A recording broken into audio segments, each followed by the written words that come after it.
Hey und willkommen zurück auf unserem Channel. In einer Instagram-Umfrage haben wir festgestellt, dass ihr als allererstes ein Real Talk-Video von uns sehen wollt. Deswegen haben wir uns dazu entschlossen, ein bisschen über den Alltag des Modellebens zu reden.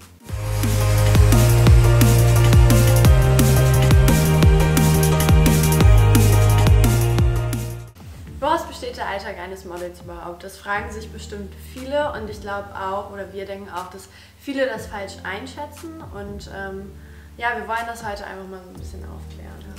Also ganz oft haben wir frei tatsächlich. Es ist kein Job, den man wirklich jeden Tag ausüben muss, um, sagen wir mal, so zu verdienen wie andere Leute, die tatsächlich jeden Tag arbeiten im Büro. Was natürlich total geil ist, weil wir super flexibel sind. Ja. Ist aber auch anstrengend, weil auch wenn man keinen Job hat oder nicht auf Arbeit ist, muss man trotzdem die ganze Zeit an die Arbeit denken. Ne? Ja, auch wenn du frei hast, dann musst du entweder Sachen organisieren oder du musst auch zum Sport gehen, du musst dich gesund ernähren. Das gehört bei uns auch alles mit zum Beruf, das hängt immer im Hinterkopf und erfordert viel Energie. So wie wir jetzt auch YouTube-Channel gestartet haben, ist für uns irgendwie auch Arbeit. Ja, oder auch Instagram gehört auch mit zur Arbeit. Da steckt alles ein bisschen mehr hinter. Ja. Für Instagram zum Beispiel haben wir schon ein paar Mal so gemacht, dass wir uns Outfits ins Auto gesteckt haben und dann haben wir in einem Tag irgendwie 3, 4 verschiedene Outfits in Hamburg geshootet. Ja, in der Stadt. Damit man ein bisschen Vorlauf hat für die Posts. Und genau, was ich zum Essen sagen wollte, mein Mann sagt immer, dass ich ein Mensch bin, er kennt keinen anderen, der so gerne isst wie ich und ich tue ihm leid, weil ich in meinem Job halt nicht alles essen kann, was ich möchte. Ich bin halt nicht so eine, die so schlank gebaut ist, dass wirklich kann alles essen. Davon gibt es viele Models eigentlich. Also wir reden jetzt von der Modelnorm. Wir wissen genau, wir wissen, dass wir dünn sind, sehr dünn sind und relativ gut aussehen. Genau. Aber es geht bei Modeln halt wirklich immer so um die letzten Zentimeter, die alle stimmen müssen. Zu unserem Sportalltag gehört auf jeden Fall das Fitnessstudio. Da machen wir dann auch meistens Cardio, mehr Cardio als Krafttraining eigentlich. Ja. Ist dann auch, wenn wir mal Krafttraining machen, ist es auf jeden Fall Cardio-lastig. Und das versuchen wir so gut wie möglich in den Arbeitsalltag einzubringen. Also am Anfang war es für mich auch ein bisschen schwer, weil ich Fitnessstudio total langweilig finde, aber da wir halt viel unterwegs sind oder halt nicht immer wissen, wann wir arbeiten, manchmal ist es ein Tag vorher, dass du weißt, ich gehe jetzt arbeiten, dann ist es halt schwer, sich für irgendwelche Kurse anzumelden oder für irgendwelche Vereine. Ich würde super gerne wieder tanzen, aber Loki! Ja, wie oft wir auch schon beide irgendwie einen Kurs ausprobieren wollten. Tanzen, Voging, was nicht alles. Selbst irgendwie Yoga im Fitnessstudio. Sagst du, das nie bekommen. Ja genau, also 4-mal am Tag ist auf jeden Fall drin und wenn es dann Richtung Fashion Week geht, wo man dann wirklich in Top-Shape sein muss, dann fast täglich, ne? Ja, und gerade bevor die Fashion Week anfängt, dann musst du wirklich einen Monat vorher anfangen, dich mit Sport und Ernährung wirklich nochmal... Sollen wir es ganz gleich lassen? Nochmal sehr zu befassen. Ja, Ernährung ist halt auch... Ich meine, jeder Körper funktioniert anders, aber bei mir habe ich zumindest rausgefunden, dass bei mir die Kohlenhydrate, die ich ohne Ende liebe, ja, genau das sind, auf das ich verzichten muss, damit meine Maße in Shape kommen. Bei mir ist es zum Glück ein bisschen anders. Ich muss einfach echt nur darauf achten, dass ich irgendwie eine gesunde Grundlage schaffe und jetzt nicht jeden Tag Pizza und Pasta esse und einfach nebenbei dann wirklich jeden Tag Sport durchziehen, außer Sonntag dann als Rest-Day. Genau. Aber okay, zurück zum Alltag. Ja, genau. Woraus besteht eigentlich unser Alltag? Gut essen, viel Sport machen und jobmäßig tatsächlich Online-Shop-Shootings und Showroom. Ja. Was heißt das? Ja, sollen wir beim Online-Shop anfangen? Ja, fangen wir mal beim Online-Shop an. Na, wie willst du aufkommen? Also Online-Shop, was heißt das? Wir haben in Deutschland ganz viele Online-Shop-Kunden, wie zum Beispiel About You, Zalando, Closed, von Graf, P&C, Ungar zum Beispiel auch. Genau, es gibt, keine Ahnung, eine Menge an Online-Shops und die sind alle mehr oder weniger gleich aufgebaut. Mein Hund ist mit dabei. Der muss auch noch ein bisschen unterhalten werden. Ja. Also Online-Shops sind eigentlich im Grunde gleich aufgebaut. Ne? Das Team besteht aus Model, Fotograf, Make-up-Artist und Stylist. Ja. Und genau, als Model kommt man da immer wieder ein neues Team rein. die Aufgabe ist, euch die Klamotten zu verkaufen. Das heißt, der Stylist hat im besten Fall schon die Klamotten vorbereitet und es ist von mindestens 20 Teile am Tag. Ja, also meistens shootet man 60, 50. Ja. 50 am Tag, würde ich sagen, ist so der Durchschnitt. Ne? Ja, genau. Ja. Das heißt, den ganzen Tag ziehen wir uns um. Ich würde sagen, als Model hast du eigentlich nicht mehr wirklich Lust, shoppen zu gehen, weil du permanent dabei bist, dich umzuziehen. Also unser Job besteht echt darin, dich in der Kabine umzuziehen, rauszugehen, Fotos zu machen, die gleichen Posen zu machen, wieder in die Kabine zu gehen und dich wieder umzuziehen. Und dabei hast du meistens auch keine Pause in dem Sinne, dass du dich mal hinsetzen kannst. Du bist halt die ganze Zeit in Bewegung und dann hast du halt eine normale Mittagspause, auch wie jeder andere. Ja. Und wenn du, also entweder zieht man sich um oder man steht im Set. Und wenn du im Set drin bist, dann gibt es den Make-up-Artisten, der deine Haare richtet, dein Make-up wieder fixiert. Dann der Stylist, der die Klamotten nochmal zurechtzuppelt, damit alles auch perfekt aussieht auf den Bildern. Dann sind halt die ganzen Blitze auf dich gerichtet, die Kamera ist auf dich gerichtet, der Fotograf macht dann seine Bilder.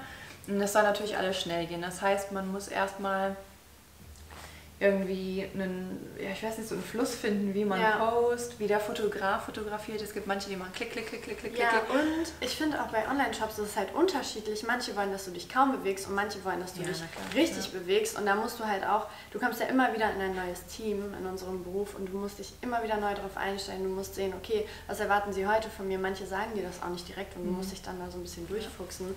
Und dann soll es freundlich sein, dann soll es cool sein, dann sollst du große Posen machen, keine Posen, einfach nur stehen wie eine Puppe. Also es ist immer, du weißt nicht genau, was kommt auf dich zu, wenn du die Leute schon kennst und du regelmäßig da arbeitest, klar, dann weißt du, was passiert. Aber genau, also so sieht tatsächlich der Alltag aus, dass man sich umzieht, man im Set steht, die Leute fassen einen die ganze Zeit an, es werden Bilder gemacht und dann muss man sich wieder umziehen. Und was man auch unterschätzt, ist es tatsächlich eine körperliche Arbeit. Als ich das erste Mal meinen Online-Shop gemacht habe, es war bei About You, ich bin da rausgekommen. Bei mir auch, ja. Ich dachte so, wow, das will ich nicht nochmal machen, das kann ich nicht mehr, das ist mir zu anstrengend, meine Rücken tut weh, meine Beine tun weh. Keiner hat mit mir gesprochen, ich konnte nicht irgendwie mal kurz eine Sekunde auf mein Handy gucken, sonst hat schon einer gefragt, hey, bist du fertig? Alles gut bei dir? Und und jetzt macht man es halt jeden Tag und man gewöhnt sich da natürlich total dran, aber zum Anfang war es erstmal Schock. Ja, so, es ist nicht so wie bei Germany's Next Topmodel, du machst 20 Minuten Shooting und dann hast du dein Bild und dann ist fertig, sondern es ist wirklich einen ganzen Tag harte Arbeit. Ja. Also ich denke mal, man muss auch dazu sagen, dass Germany's Next Topmodel natürlich eine Show ist, wo die Zuschauer auch was sehen wollen. Ne? Wenn man da die jetzt in den Alltag stecken würde jeder ausmachen. Ja, was auch sehr viel zu unserem Alltag gehört, ist der Showroom.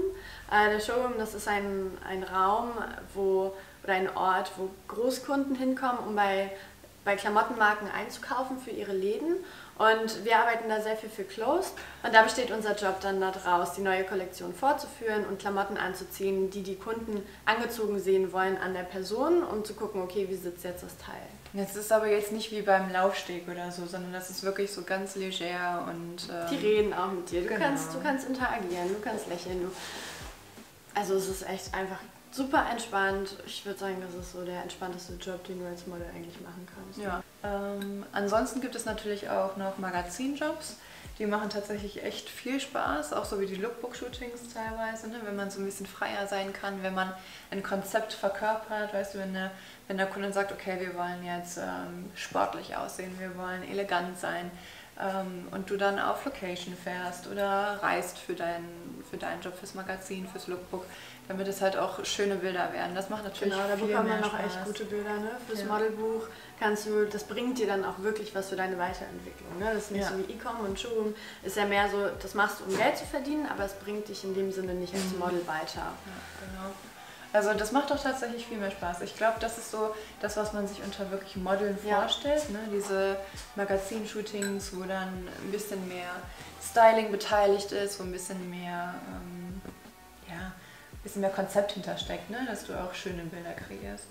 Genau, also die Jobs, die wir machen, da haben wir vorher meistens schon Castings für gemacht und im Nachhinein wird man dann gebucht und wenn der Kunde Gefallen an dir hat, dann wird er dich regelmäßig buchen.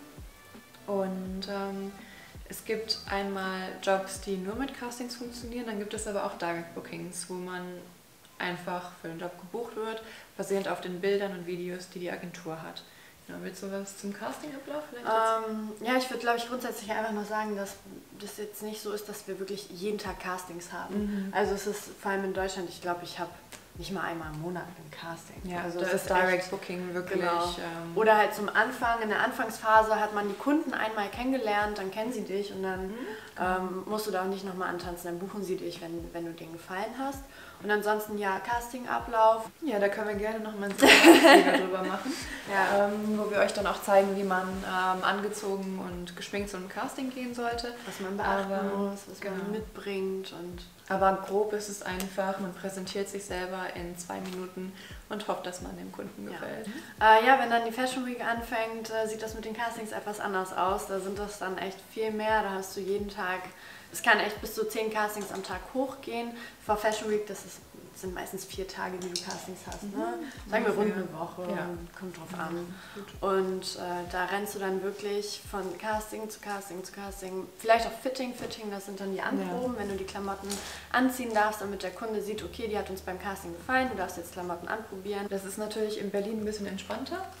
Da ist es auch mit den Fittings so, dass wenn man Fitting hat, ist man eigentlich gebucht für den Job, aber dann in anderen Städten kann man das nicht ganz so verallgemeinern. Ne? Es gibt viele Castings, wo man dann nochmal zum Casting eingeladen wird und man denkt, oh, in der nächsten Runde ist was Gutes oder nochmal eingeladen wird.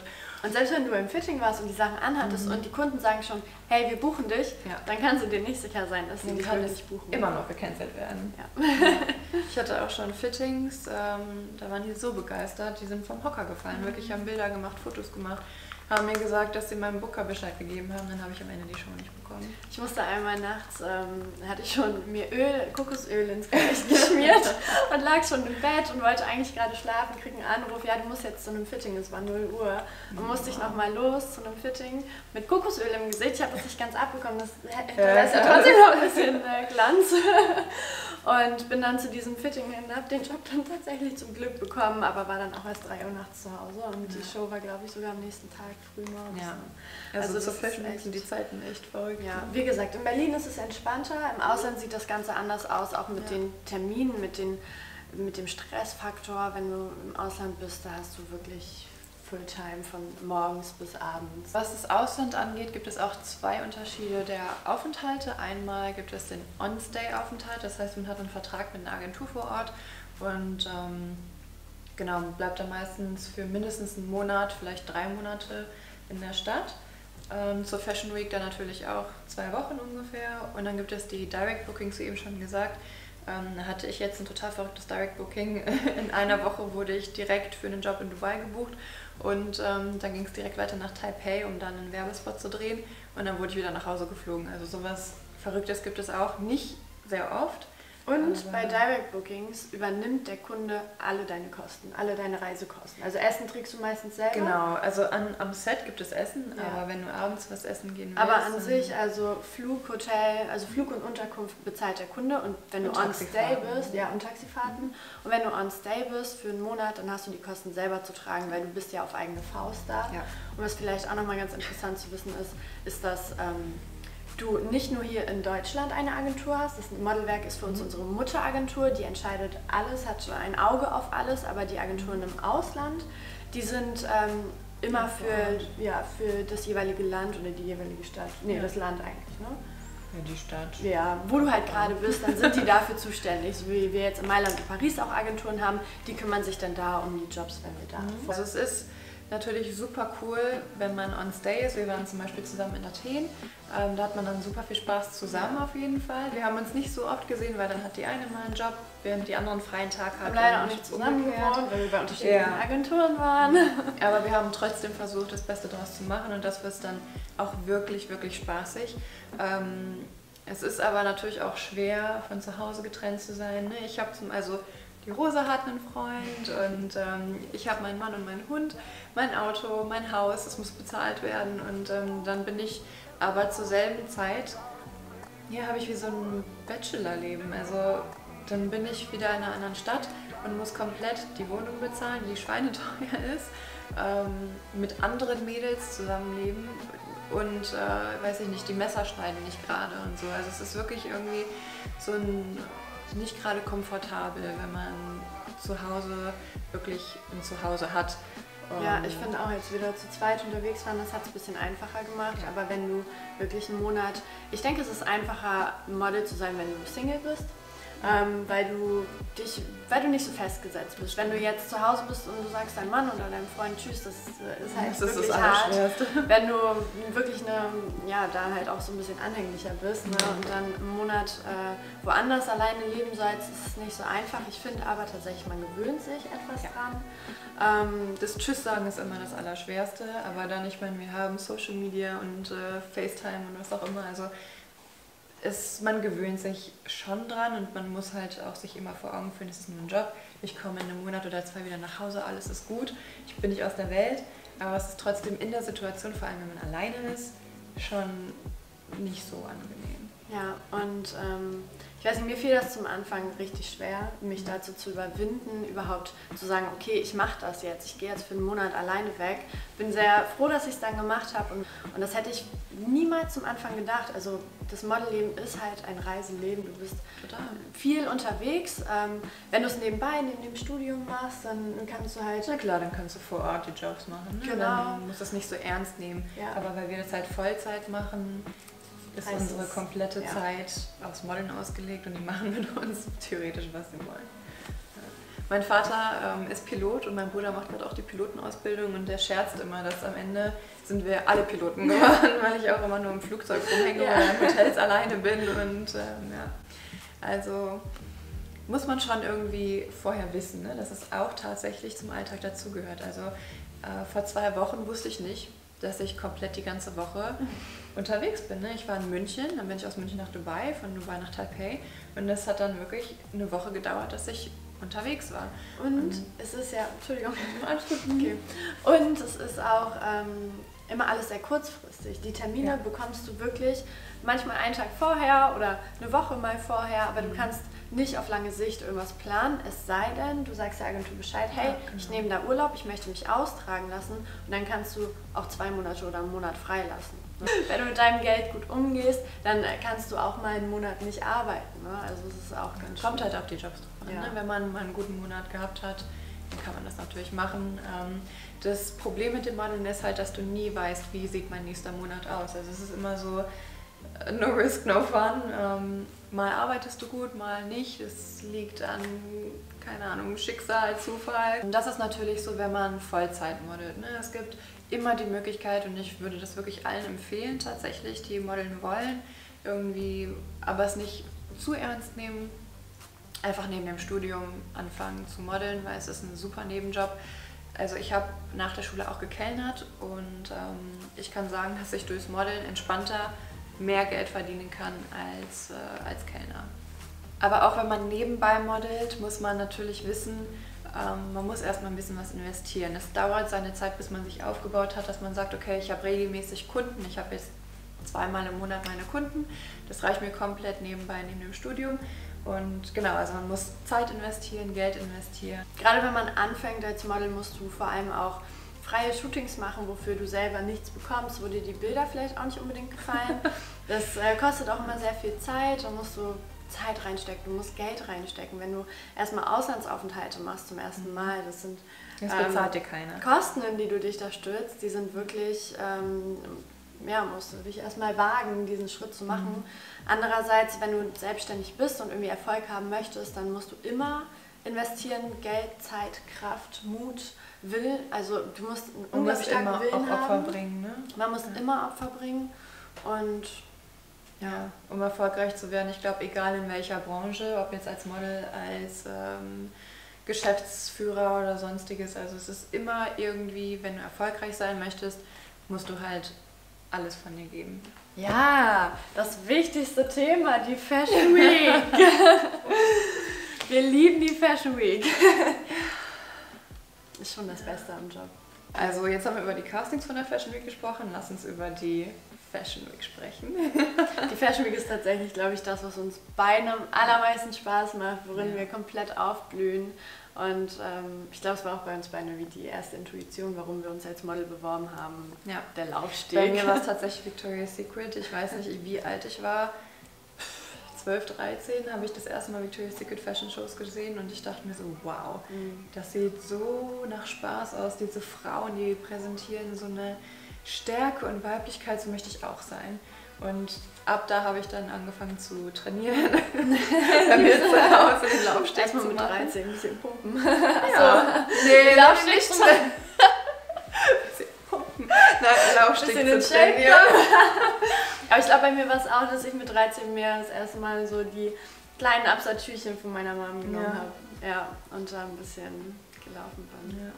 Also es ist wirklich, wie man es sich vorstellt, es ist einfach nur Adrenalin, wenn du Backstage bist und du kriegst die Outfits angezogen, das Make-up gemacht, dann wird Rehearsal gemacht und dann dieser Moment, wo man rausgeht, Und ist einfach Musik so, und einfach Gott, jetzt geht's los. und du läufst auf den Takt und das ist echt, die Musik ist auch mal so laut, es ist wie in so einem Film und auch Backstage, das sind eigentlich immer alle gut drauf und klar, es ist irgendwie so eine stressige Stimmung auch, aber es ist auch so ein positiver Stress. Ja, ich mag ich den liebe Stress diesen Stress ich auch. Und auch wenn du dann von Show zu Show hast, Das ist das Geilste. einfach so, okay, du kannst vielleicht manchmal nicht essen oder dann regst du dich Aber kurz das auf. merkst du gar nicht. Also ich liebe Essen, aber wenn ich Shows mache, dann bin ich so auf Adrenalin, dass ich gar nicht merke, dass ich den ganzen Tag gar nichts gegessen habe. Bei mir ist das zum Beispiel genau deswegen, weil ich so viel Energie verbrenne, weil ich so viel mache und so aufgeregt und alles so, ja, genau deswegen habe ich dann immer ganz so Hunger. Ja, okay. Also bei mir wird das komplett ausgeblendet. Aber das ist ja ganz witzig. Das ist ja das Unterschied. Aber man kann ja auch Hunger mal aushalten, ne? Ja, mein Gott, für den Tag. Ich meine, Fasten soll ja auch gut sein. Ne? Und am Ende kann man sich dann auch die Pizza reindrücken. Das ist dann kein Problem mehr, weil die Shows sind vorbei. Nach der Fashion Week ist das eigentlich Tradition, immer erstmal was Schönes zu essen. Und also was ich ziemlich geil oder was ich ziemlich cool finde, was ich halt damals auch mit Victoria's Secret so cool fand, dass man, also bei Victoria's Secret ist es ja so, oder war es bisher so, ich will die jetzt nicht zu sehr in den Himmel heben, dass die Models halt sie selbst sein konnten. Und man hat die Shows tatsächlich, oder beziehungsweise ich habe die tatsächlich nur wegen der Models geguckt, weil ich wusste, okay, die verkörpern sich selbst, die sind stark und boom, das sind sie. Und was bei anderen Shows halt geil ist, ist, dass man immer irgendwie auch in eine Rolle schlüpft, einen Charakter darstellt, den der Designer sich vorgestellt hat für seine Kollektion. Das gibt es natürlich nicht überall, aber bei den wirklich coolen Shows hat man tatsächlich eine Thematik für die Kollektion. Ja. Und du hast die Musik, du hast das Make-up, das Outfit und du kannst dich richtig in so eine Rolle reinfühlen. Das ist wie so ein bisschen Schauspieler. Du merkst halt auch einfach, dass da eine Idee hintersteckt. Ne? Ja. Und die Arbeit, die dahinter steckt. Das ist auch immer faszinierend in den Klamotten zu sehen. Und manchmal gehst du zum Fitting und die sind immer noch am Schneidern. Und du siehst dann erstmal, wie viel Arbeit wirklich hinter so einem Kleidungsstück und steckt. Und manchmal dann stecken sie etwas extra für dich ab, damit es für dich genau passt. Und schneidern sie es nochmal um, dann müssen sie vielleicht was kürzen oder verlängern. Oder also es ist schon eine beeindruckende Welt, in die wir da reingeschneit sind. Es gibt es leider nur zweimal im Jahr. Aber immer halbjährig. Aber es macht echt Spaß. Das Einzige, was halt nicht so geil ist, ist, dass du immer in Top-Shape sein musst, dass die Konkurrenz riesig ist. Du bist halt einfach dazu gezwungen, Acht auf dich zu geben, dich zu pflegen, dich gesund zu halten. Ja, das stimmt. Ne, das finde ich auch irgendwie eigentlich ganz angenehm. Das stimmt. Sonst würde ich mich fühle mich auch auch ein bisschen wohler gehen tatsächlich, lassen. wenn ich ein bisschen dünner bin. Aber es ist halt genetisch irgendwie so veranlagt, dass ich immer 2 Kilo mehr drauf habe, als ich sollte. Und dann ist es halt immer so, ja, jetzt muss ich wieder abnehmen.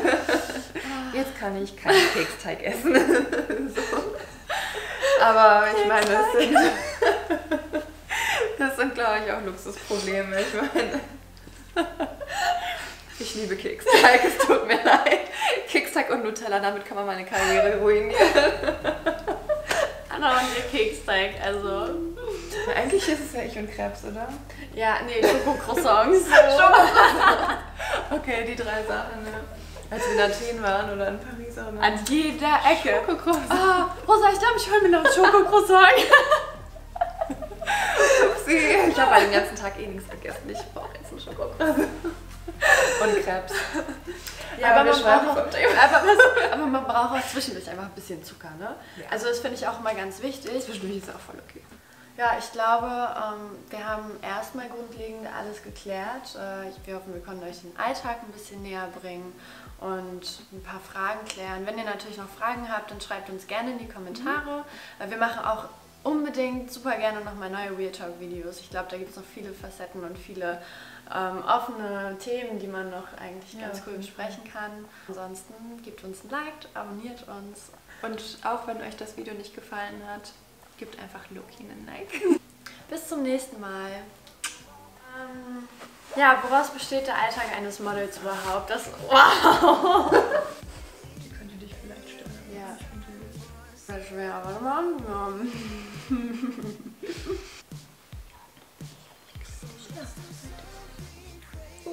Okay. Ja. Okay. Ich hatte einen tollen Plan. Jetzt habe ich den Mund gerade voll. Ich nehme dich überall so mit. Kann man so süß Ich packe meinen Koffer und Loki kommt mit rein.